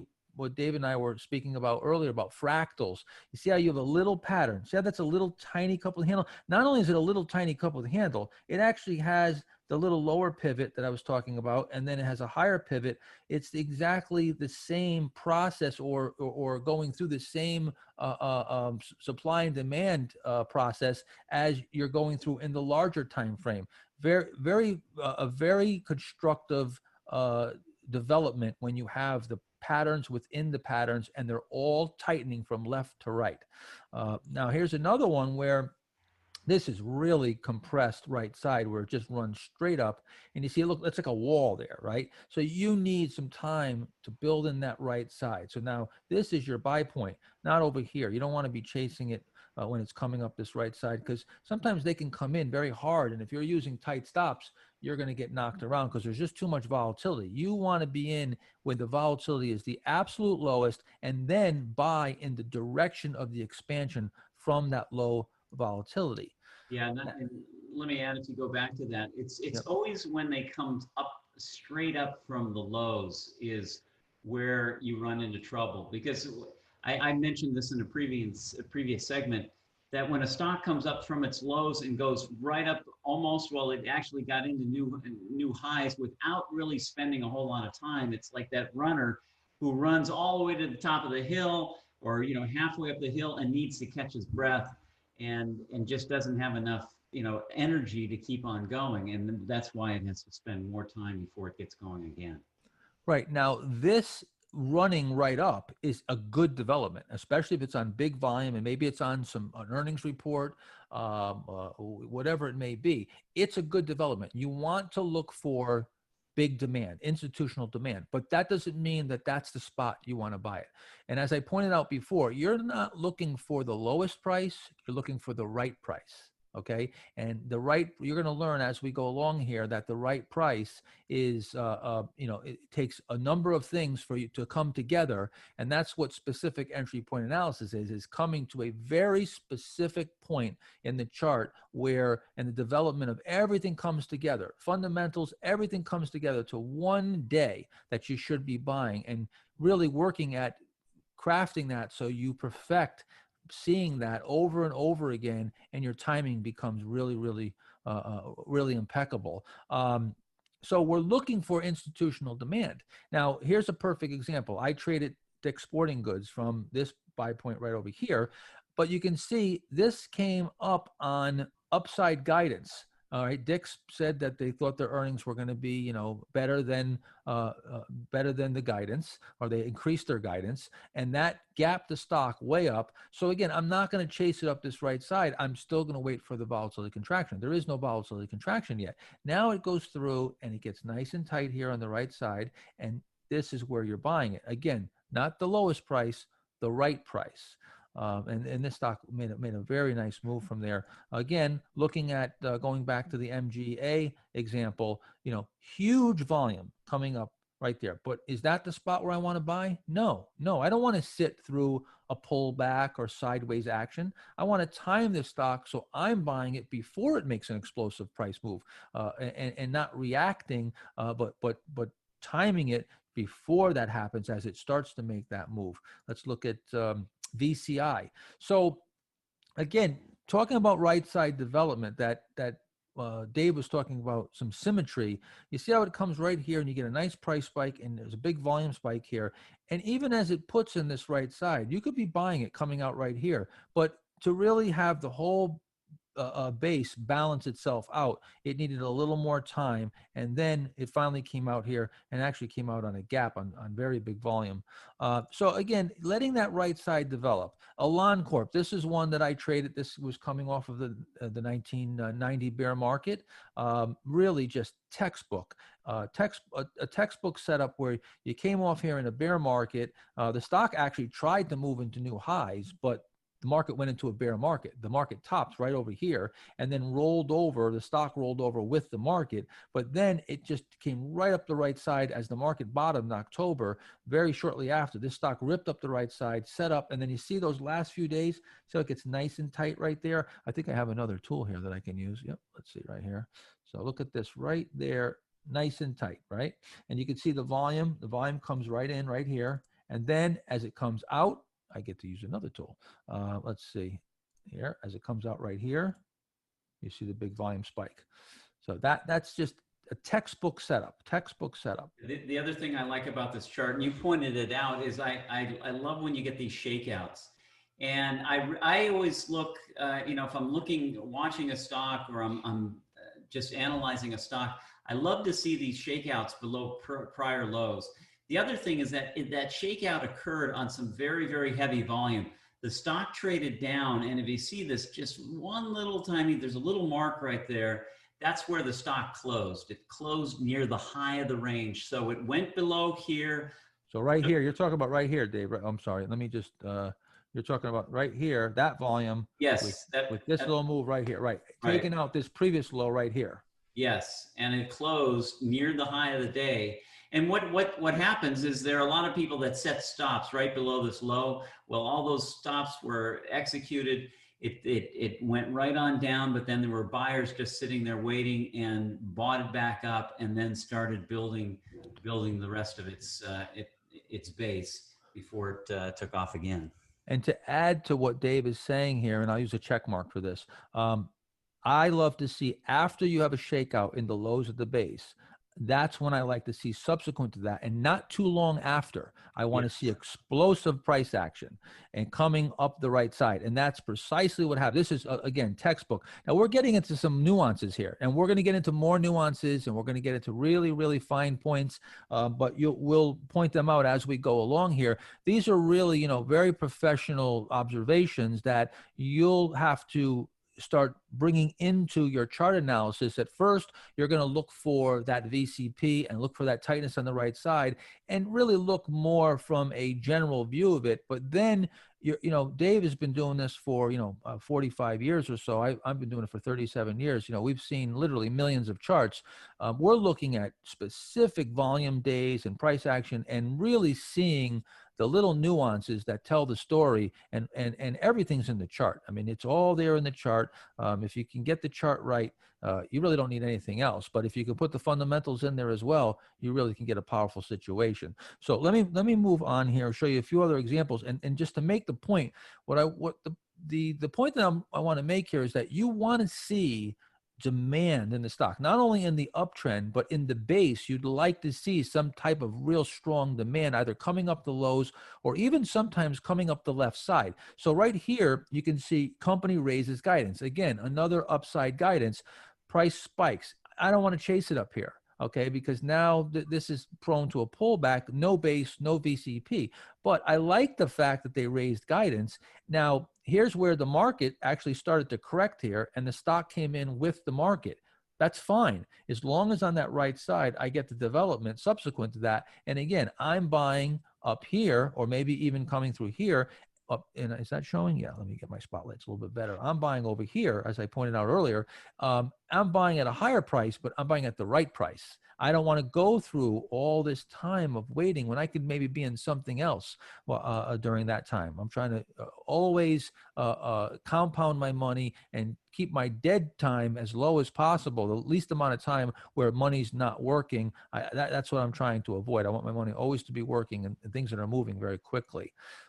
Here's another one, AMSC. So this is just going back again to other charts that we looked at before, but showing you some characteristics that we didn't point out before, like this big spike. This spiked on news here up this left side. But again, do I want to be chasing it up here? Absolutely not. That stock is vulnerable. And sure enough, it pulls in and now it goes through this nice big basing process. Then finally, you see when it gets to that very tight right side, look how explosive it is and see how efficient that move is. That's what you're looking for. Now, a characteristic that you want to make sure that you're always seeing within the base is the trend being in an uptrend, even within the current chart pattern. So you've already determined that the stage 2 is in place, that the stock is in a stage 2 uptrend, but you want all the trends to be in your direction. You don't want to be going against any trend. You want the long-term trend, the intermediate, and the short-term trend. The long-term being stage 2, long-term moving averages, above the moving averages in an uptrend, and then the current chart pattern and the pivot point all being in an uptrend, buying as it's moving up out of the pivot point. So how do you determine that within the chart? You want, whenever you look at a chart, you want to make sure that it does a few things. One, it breaks a downtrend, marks itself up, either in the lower third, middle third, or upper third, and then moves sideways, digests, and has that symmetry, builds that right side, and then gets above that previous high. So you have a downtrend breaks, a markup that breaks that downtrend, a pullback within the base, and then a breakout above that pullback high. Let me show you what that looks like with a chart. This is BB&T, a bank stock. So you see how it breaks the downtrend, and then you get the pivot point setting up, and it builds that right side, and now it comes right out of there. And this is, you can see this pivot point is actually lower. It's not up around the old highs. It's a little bit lower. This is what we refer to as a cheat area, as I explained before, cheating before the handle. But if you notice here, you don't really get a handle. You get a little pause up at the top here. Sometimes you don't get a handle. And that's why I like to try to, if I'm offered the cheat area, I like to try to get into the cheat area, or maybe part of my position at the cheat area. Let me show you how that looks here. So this is going back to the Cirrus Logic example. And if you didn't have the benefit of seeing it in hindsight or seeing it in real time when it finally developed that handle area that I bought off of, you could have, this is what you would have seen while it was forming the cheat area. And this is perfectly viable. This is a perfect buy point right here. Again, breaks the downtrend, marks itself up, moves sideways, and then gets above the peak in that sideways action. That's just the characteristics of any good chart pattern, of making sure that you have the current chart pattern in an uptrend. Now here you go, cup completion cheat, right? And then you get the handle. So now you've been offered 2 buy points. Think of it as an elevator, you know, that's going up some floors. You're trying to get to, say, the 10th floor, the 20th floor, but you want a few opportunities to get on the elevator. So maybe on the 3rd floor and the 5th floor and the 6th floor, and then ride it up from there. Well, think of the cheat areas maybe as the 2nd or 3rd floor, and the handle is the 4th or 5th floor. And then from there, the elevator moves even higher, hopefully at least. Here's Baidu. So you get a cheat area right here, really just perfect, comes out and then forms a little handle, breaks out of there, and this stock goes up 34% in 36 days. Again, not a huge move, but in 1 month, 30% in a month, do the math. If you can compound those out, you make a very nice gain. Here's Microsoft. Again, I was buying this right here from the cheat area. Again, another thing to mention is that cheat areas are really good to use on large cap stocks, especially if they're institutional favorites, because these stocks are more widely followed, and you get what we call crowded trades, where when you get it so obvious and you form a cup with handle and it's up around the old highs, and you know the chart just becomes so obvious when it's lower within the base. It takes more expertise to see that in real time. So they tend to be higher probability trades, especially with the bigger caps. With the large cap names, I'm always looking to buy the cheat area. I'm looking to buy lower within the base. With the really small cap names, those are much more, those are much less efficient. There's not many eyes on them. I can give them, to form the full base up around the highs. I'm not worried about buying them at a much higher price. Mark, if you go back to that, I just wanted to ask a question to clarify. in a lot of low cheats, do you see a return to where the cheat where you would be buying the cheat? You know, so it broke out and it came back and got support right on that Yeah. threshold. So if it's going to form a handle, a lot of times it will pull back to the top of the cheat area.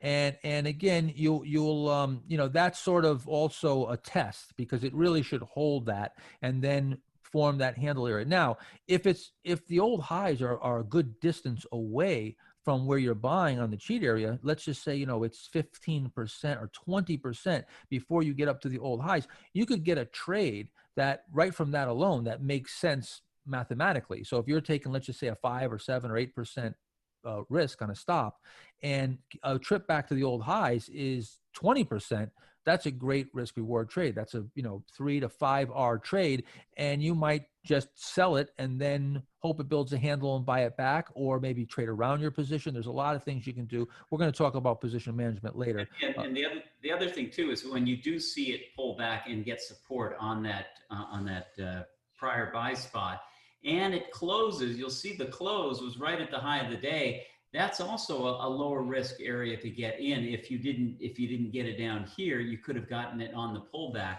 to that spot. And then, that's right. And especially after it has the good close, and then next day follows through. So it's showing you that it found support back at that buy point. Now, let me just get rid of this. Okay. So many of these names, another reason to use a cheat area is that you won't necessarily get a handle a lot of times. And it depends on the type of market. You know, recently we had a V-shaped, matter of fact, in 2018, we had a V-shaped recovery. And now in 2020, we had probably the mother of all V-shaped recoveries in the NASDAQ. So when you get that type of bear market bottom and it runs right up that right side, a lot of times you'll get a cheat and you don't get a handle. It just comes right out. And so you wouldn't even get a buy point, a low risk buy point, if you didn't take the cheat entry. And again, you know, this is, you know, something where you're looking for this in real time. So you're always going to see the cheat first if it develops. If it doesn't develop, well, then you'll see the handle. But these happen in chronological order. Obviously, the cheat is lower and it would have to happen before the handle. So now, here's Green Plains. Mark, if you can go back, this is just something I wanted to point out, and I've seen this in a few of the examples that you've gone over, is that when a stock goes through a normal correction like this, like Zillow did, you usually get 3 moves into a low. There's 1, 2, and there's 3. And that's usually when, if you've made 3 lower lows, by that time you've kind of shaken out a few people, and the correction is over as it starts, you know, as it starts up from that area. But that's something I've seen in a few of the other examples that you've shown. Yeah, and I think that also makes sense with how I spoke about the number of contractions you'll get are generally between, or number of T's, if you will, time frames, are generally between 2 and 6. So, you know, you come off here. Now, of course, this would be counted as 1 from peak to trough. That would be 1. And then you would have 2 and then 3. So this is a 3T. But it makes sense where, you know, you come down a few times and then you start tightening up on the right side. You'll see that you'll usually get these 3 down and then maybe 2 or 3 on the right side that tighten. Yeah, look at the symmetry. You've got 1, 2, 3 down, then you've got 1, 2, 3 coming back up on the right side. Yeah, that's the point I was trying to make. Yeah, that's great. Okay. So now, just as you may not get a handle, you may not get a cheat. It may come up and the pivot sets up closer to the highs, and you only, once again, are offered 1 pivot point. Again, it's somewhat semantics, but it depends on where it happens within the base. And I think, let me just see here if I go back. All right, actually, no, I'm going to wait on that. Let me see here. Okay. Yeah. So you might not have the cheat, you might not have the handle, or you might have both, as we showed you earlier. And you also can get, like in QDEL here, QDEL, you might get 1 base that offers you the cheat. And this is a little bit sloppy over here, but it sets up another base. and see, you don't get the cheat, but you get the handle. It can happen in a number of ways. So but you have these various tools, if you will, in your toolbox, or these various entry points, and you're on the lookout for them in real time. But you should get a number of entries offered to you, in any big move in a stock, as David pointed out earlier. Again, drawing a line across the highs here, looking for volatility contraction. Here's a stock that went up 98% in 6 months. Nice, quick, big move. You see how it tightens up right into where it only traded above that area on one day and didn't even close above it. But when it comes out of here, very explosive. Okay, here's the chart. I was looking for this chart. Go ahead. If you go back to the last one, see here again, lots of times if you miss the buy point right there, lots of times you get a second chance where it breaks out and it pulls back, and look how it pulls back. I don't see your pointer. There you go. Okay. You don't see my pointer? Now Okay. I see a line that you drew, but I didn't see when you were saying. Oh, okay. Well, you can see the line where the stock came right back and pulled back right to the buy point. So it actually gave you a second chance right where I put the X, and then the stock really exploded. So don't get discouraged if you miss that. Sometimes it gives you a chance a week later. Right. So the chart that I was looking for right here, we're going to, and this is going to segue us here into the low cheat. Like you heard on TV, wait, there's more. So we have an even lower cheat than the cheat. And how to differentiate these is that the low cheat will set up in the lower third of the base. The cheat is in the middle third, and the handle is in the upper third. That's how I define them. There's a few characteristics, though. When you get to the low cheat, it becomes more of an expert buy. The probability is a little bit lower. The cheat, the probability is very high, pretty much the same as the handle, maybe even a little bit better. The low cheat, you're getting in lower. So you're offered a lower price. The probability is a little bit lower, but it's being made up because you're getting, of course, in lower and you're having more profit. So they all make sense. The thing is to look at it in real time and to see which one you get first. Of course, the low cheat if it's going to develop, will develop first, and then the cheat and then the handle. But a lot of times I like to look for the low cheat on IPOs, particularly if they're big cap IPOs, big, widely expected IPOs like a Facebook that came out and then corrected. And then once it corrects, a lot of times you can get a really nice entry point coming off the lows after it's built the base. Google did this perfectly, and you got no handle in Google. It didn't give you a couple of handle. It just gave you a low cheat here. See how it's very low in the base. There's a few things here that we're pointing out, a few nuances. You got support here, some volume right off the lows. You get a nice close, and you also go inside here. I know Dave likes to see an inside day on that right side, and then you come through that highs, and that's your buy point right there as you get through the low cheat. And of course, we know the story of Google. Of course, it went up over 600% in 40 months and much more after that. Anything to add on this? Actually, I got a longer term chart here of it if you want to look at this, Dave. Yeah. Well, it's, and this is always something that you look for on a new issue, on a big cap stock. And look how the volume really dried up in this in that area. You'll see it right down here in the chart in the volume. The volume really dried up down there and then started picking up as the stock came through that low cheat buy point. Right. So the characteristics of the volume characteristics with price, how we talked about, and again, I'm gonna repeat that everything we talked about previously is all built upon. So nothing negates what we talked about earlier. So again, low cheat, wherever those pivot points are, you still want the same characteristics of volume contraction within the tightness in price. Let me show you. And let me just add on volume. A lot of people think, oh, I should have volume, huge volume throughout the entire move. Volume is most important when the stock is going through the pivot point. Is it getting the huge volume? And is it getting volume for those first 3, 4, 5 days as the stock comes through that pivot point? Once it gets up and out of there, then the stock can keep on rising on just kind of average daily volume. I like to make the analogy is it's like a stock, it's like a rocket, blasting off from the launching pad. You need that huge fuel, that huge volume to get that rocket off the launching pad. But once it gets into orbit, then it doesn't take much to keep that pushing that thing higher. So the volume can actually contract as it's going through a longer term move. Yeah, and again, these low cheats, like I said, you can use them quite often on the bigger cap IPOs, the ones that fail and then set up after there's all the hoopla over them on the initial offering. I never buy a stock on the IPO. I always wait for the stock to go through and give me some price action, to give me some data so I can look and see if there's a basis formed and looking for that VCP action.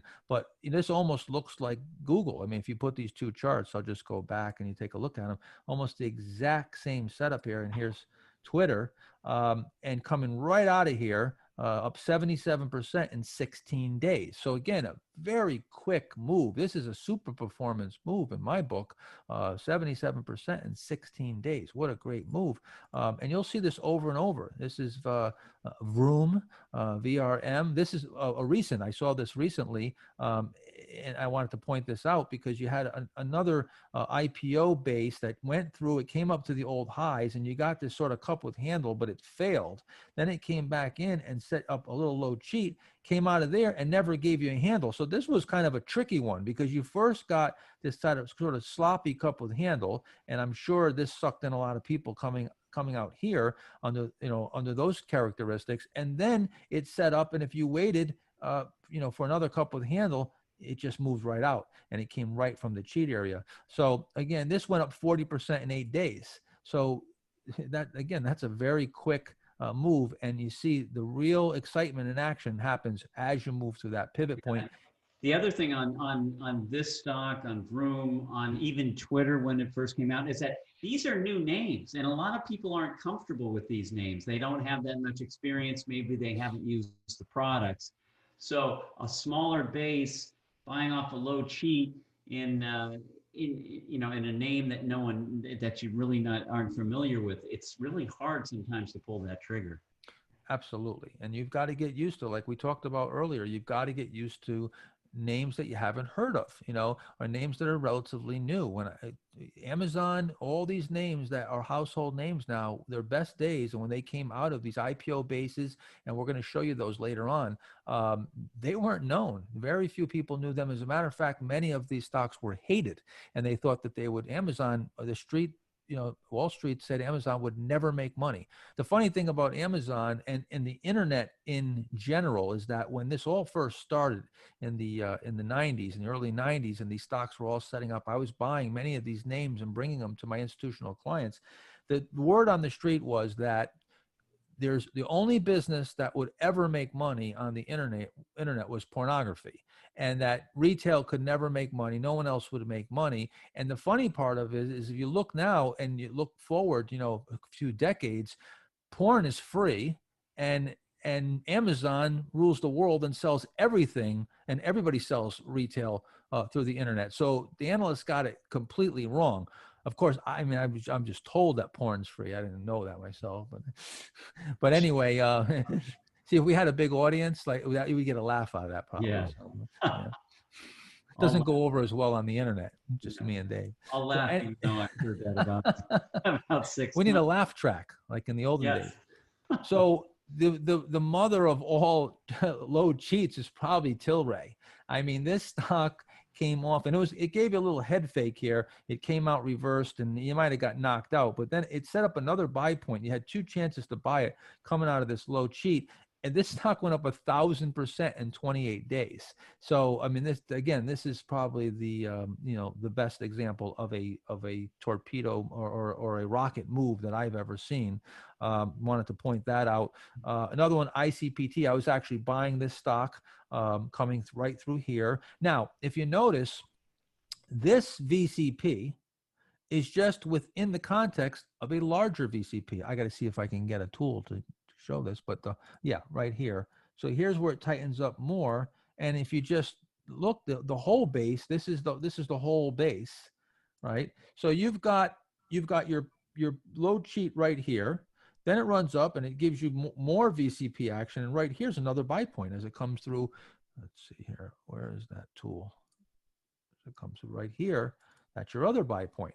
So just, again, patterns within patterns, fractals, as we talked about.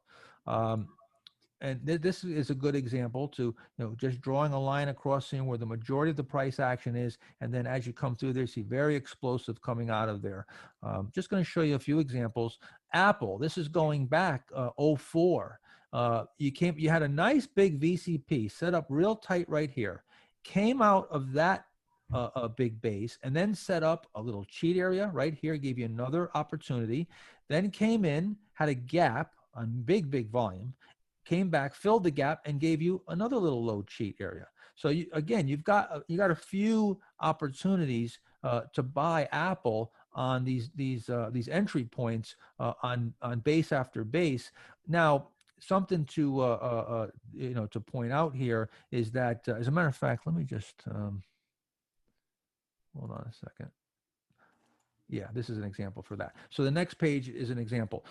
We're on page 193, by the way. So the load cheat, I forgot to point this out, and this makes the point. The load cheat can be below the 50-day moving average. This is something that would go against the rules of the trend template, where you want the price to be above the 50-day. Here's the caveat. With a load cheat, some of them, or maybe a quarter of them or 1/3 of them, are below the 50-day moving average. You want the 50-day not to be in a nosedive downtrend, first of all, when it's below it.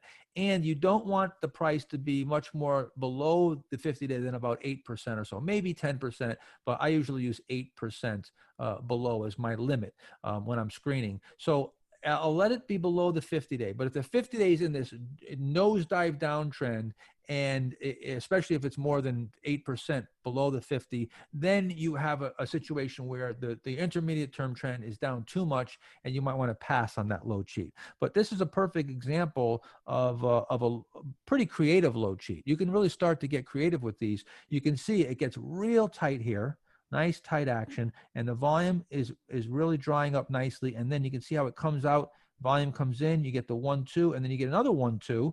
And I should be using a little bit better pointer here. You get the 1-2 here, the 1-2 here, and you get another pivot that sets up right here. And then you get another pivot that actually sets up over here. That actually should be drawn in here, where you get another buy point that comes through here. And that's just part of the bigger pattern. Let me. Well, and the other thing too is yeah, you're highlighting.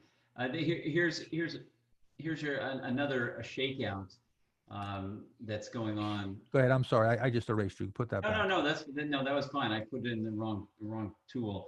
But yeah, you got a shakeout that occurred really 1-2 days, and then look how quickly it comes back into that base and just keeps on building that base. That's another shakeout that you'd like to see. And then look how the volume contracted before the explosion started and the liftoff started in that stock. Right. And again, 65%, 71 days, almost a percent a day is not too bad. So question here, just real quick, you ask yourself, is this a proper setup here? Is this a proper cheat area?